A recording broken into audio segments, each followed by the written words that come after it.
ನಮಸ್ಕಾರ. ನನ್ನ ಹೆಸರು ವೆಂಕಟ್ ಅಂತೇಳಿ. ನಾನೊಬ್ಬ ದಲಿತ ಹೋರಾಟಗಾರ. ಕಳೆದ 20 ವರ್ಷಗಳಿಂದ ಸಂಘಟನೆಯಲ್ಲಿ ನಿರಂತರವಾಗಿ ಸಂಘಟನೆ ಮಾಡ್ಕೊಂಡು ಬಂದಿರತಕ್ಕಂಥ ವ್ಯಕ್ತಿ. ಈಗ ಏನು ಭಾನುವಾರ ಚಿಕ್ಕಬಳ್ಳಾಪುರ ಬಂದ್ ಕರೆ ನೀಡಿದ್ದಾರೆ.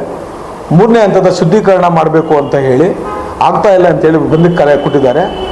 ಇದು ನಮ್ಮ ಶಾಸಕರು 3ನೇ ಹಂತದ ಶುದ್ಧೀಕರಣಕ್ಕೆ ಅವ್ರ ಸಂಪೂರ್ಣ ಬೆಂಬಲ ಇದೆ. ಅವ್ರು ಯಾವತ್ತೂ ಬೆಂಬಲ ಇಲ್ಲ ಅಂತ ಹೇಳ್ತಾ ಇಲ್ಲ. ಉಸ್ತುವಾರಿ ಸಚಿವರಾಗ್ಬೋದು, ಜಿಲ್ಲೆಯಲ್ಲಿ ಇರ್ತಕ್ಕಂಥ ಎಲ್ಲ ಶಾಸಕರನ್ನ ಕರ್ಕೊಂಡು ಸರ್ವಪಕ್ಷ ನಿಯೋಗದೊಂದಿಗೆ ಮುಖ್ಯಮಂತ್ರಿಗಳನ್ನ ಭೇಟಿಯಾಗೋಣ, ಯಾವುದೇ ಕಾರಣಕ್ಕೂ ನನ್ನ ಜನರಿಗೆ ತೊಂದರೆ ಆಗಬಾರ್ದು ಅಂತ ಅವರು ಸ್ಪಷ್ಟೀಕರಣ ಆಲ್ರೆಡಿ ನೀಡಿದ್ದಾರೆ. ಆದರೂ ಕೂಡ ಒಬ್ಬ ಅಹಿಂದ ವ್ಯಕ್ತಿ, ಒಬ್ಬ ಹಿಂದುಳಿದ ವರ್ಗದ ಒಂದು ಶಾಸಕರು ಈ ಚಿಕ್ಕಬಳ್ಳಾಪುರದಲ್ಲಿ ಈ ಜಿಲ್ಲೆಯಲ್ಲಿ ಪ್ರಥಮವಾಗಿ ಶಾಸಕರಾಗಿದ್ದಾರೆ ಅಂತ ಹೇಳಿ ಅವರು ಹೊಟ್ಟೆ ಊರಿಗೆ ತಡ್ಕೊಳ್ಳೋಕ್ಕಾಗದಿರ ಇವ್ರನ್ನ ಏನಾದರೂ ಮಾಡಿ ರಾಜಕೀಯವಾಗಿ ಮುಗಿಸ್ಬೇಕು, ಇವ್ರ ಹೆಸರಿಗೆ ಕಳಂಕ ತರಬೇಕು ಅನ್ನೋ ಉದ್ದೇಶದಿಂದ ಬಂದು ನೀಡ್ತಾ ಇದ್ದಾರೆ. ಇವತ್ತಿನವರೆಗೂ 3 ವರ್ಷಗಳಿಂದ ನಮ್ಮೂರಿಗೆ ನಮ್ಮ ಶಾಸಕರು ಅಂತ ಒಂದು ಕಾರ್ಯಕ್ರಮ, ವಿನೂತವಾದ ಒಂದು ಕಾರ್ಯಕ್ರಮನ ಇಟ್ಟುಕೊಂಡು ಬೆಳಗಿನ ಜಾವ 6 ಗಂಟೆಗೆ ಹಳ್ಳಿಗಳಲ್ಲಿ ಇರ್ತಕ್ಕಂಥ ನಮ್ಮ ದಲಿತ ಕಾಲೋನಿಗಳಲ್ಲಿ ಜನರ ಸಮಸ್ಯೆಯನ್ನು ಆಲಿಸಿ ಅವ್ರಿಗೆ ಏನು ಬೇಕೋ ಕಷ್ಟ ಸುಖಕ್ಕೆ ಸ್ಪಂದಿಸ್ತಾ ಇರ್ತಕ್ಕಂಥದ್ದು ಯಾರು? ನಮ್ಮ ಶಾಸಕರು ಪ್ರದೀಪ್ ಈಶ್ವರ್ ಅವರು. ನೀವು ಹೇಳ್ತೀರಾ, ನೀವು ಎಲ್ಲಿದ್ರಿ ನೀವೆಲ್ಲನೂ? ನೀವೀಗ ನೀವು ಬೆಂಬಲ ಕೊಡ್ತಾ ಇದ್ರಲ್ಲ 28 ಚುನಾವಣೆ ದೃಷ್ಟಿಯಲ್ಲಿ ಇಟ್ಕೊಂಡು, ರಾಜಕೀಯವಾಗಿ ನಾವು ಎದ್ದೇಳಬೇಕು ಅಂತೇಳಿ ನೀವು ದೃಷ್ಟಿಯಲ್ಲಿ ಇಟ್ಕೊಂಡು ಮಾಡ್ತಾ ಇದ್ರಲ್ಲ, ನೀವೆಲ್ಲ ಎಲ್ಲಿದ್ರಿ ನೀವು? ಫಸ್ಟು ಈ ಜಿಲ್ಲೆಗೆ ಕಲುಷಿತ ನೀರು ತಂದವ್ರು ಯಾರು? ಅವ್ರನ್ನ ನೀವು ಯಾಕೆ ಪ್ರಶ್ನೆ ಮಾಡ್ತಾ ಇಲ್ಲ? ಒಬ್ಬ ಅಹಿಂದ ವ್ಯಕ್ತಿ, ಒಬ್ಬ ಹಿಂದುಳಿದ ವ್ಯಕ್ತಿ ಶಾಸಕರಾಗಿರೋದಕ್ಕೆ ನಿಮ್ಗೆ ಸಹಿಸೋಕ್ಕಾಗ್ತಾ ಇಲ್ವಾ? ಅದೇ ರೀತಿ ಈಗ ವಿದ್ಯಾರ್ಥಿಗಳಿಗೆ 2nd PUC ವಿದ್ಯಾರ್ಥಿಗಳಿಗೆ ನೀಟ್ ಮತ್ತು CET ಫ್ರೀ ಕೋಚಿಂಗ್ ಕೊಡ್ತಿದ್ದಾರೆ. ಒಂದು ಶಾರ್ಟ್ ಟರ್ಮ್ ಕೋರ್ಸ್ಗೆ ಏನಿಲ್ಲ ಅಂದ್ಕೊಂಡು 2.5 ಲಕ್ಷ ರೂಪಾಯಿ ಫೀಸ್ ಖರ್ಚಾಗುತ್ತೆ.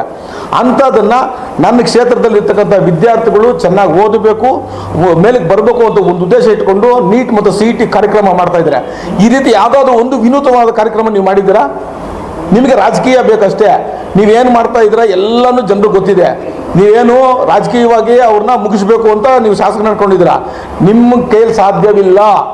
ನಾವು ಪರಿಶಿಷ್ಟ ಜಾತಿ, ಪರಿಶಿಷ್ಟ ಪಂಗಡ, ಹಿಂದುಳಿದ ವರ್ಗದವರು, ಅಲ್ಪಸಂಖ್ಯಾತರು, ನಾವೇನಿದ್ವಿ ಅಹಿಂದ ಘಟಕ, ಅವ್ರನ್ನ ಮತ್ತೆ 28ಕ್ಕೆ ಅವ್ರನ್ನ ಶಾಸಕ ಮಾಡೋದು ಸತ್ಯ, ಇದು ಶತಸಿದ್ಧ. ಮತ್ತೆ ಸರ್ಕಾರಿ ಆಸ್ಪತ್ರೆ ಬಗ್ಗೆ ಮಾತಾಡಿದ್ರ. ಸರ್ಕಾರಿ ಆಸ್ಪತ್ರೆಯಲ್ಲಿ ದಿನಕ್ಕೆ ಹೊರರೋಗಿಗಳು 1800 ಜನ ಬಂದು ಚಿಕಿತ್ಸೆ ಪಡಿತಾ ಇದ್ದಾರೆ. ಅಲ್ಲಿ ಅಡ್ಮಿಷನ್ ಆಗ್ತಾ ಇರೋರು 200 ಜನ. ಅಲ್ಲಿರ್ತಕ್ಕಂಥ ಡಾಕ್ಟರ್ಸು ಎಷ್ಟು ಕೆಲಸ ಮಾಡ್ತಾ ಇದ್ದಾರೆ, ರಾತ್ರಿ ಹಗಲು ಬಡವರು ಅಂತ ನೋಡಿದ್ದೀರಾ? ನೀವೇನು ಹೇಳ್ತೀರಾ? ನೀವು ಹಾಸ್ಪಿಟ್ಲಲ್ಲಿ ಜಂಚಾವತಾರ ತಾಂಡವಾಡ್ತಾ ಇದೆ ಅಂತ. ನಮ್ಮ ಶಾಸಕರಾದ ಮೇಲೆ ಇವತ್ತವರೆಗೂ ಚಿಕ್ಕಬಳ್ಳಾಪುರದಲ್ಲಿ ಹಾಸ್ಪಿಟ್ಲಲ್ಲಿ ಎಲ್ಲೂ ಲಂಚ ತಗೊಂಡಿಲ್ಲ. ಯಾವ ಒಬ್ಬ ಡಾಕ್ಟ್ರು ಕೂಡ 1 ರೂಪಾಯಿ ಇಸ್ಕೊಳ್ತಾ ಇಲ್ಲ. ಫ್ರೀ ಟ್ರೀಟ್ಮೆಂಟ್ ಕೊಡ್ತಾ ಇದ್ದಾರೆ. ನೀವು ಸಹಿಸಕ್ಕಾಗಿದ್ದೀರಾ ಶಾಸಕರನ್ನ ಕೆಟ್ಟ ಹೆಸರು ತರಬೇಕು ಅಂತ ನೀವು ಬಂದಿರ್ತಾ ಇದ್ರ. ಈ ಬಂದನ್ನ ನಾವು ಒಪ್ಪೋದಿಲ್ಲ.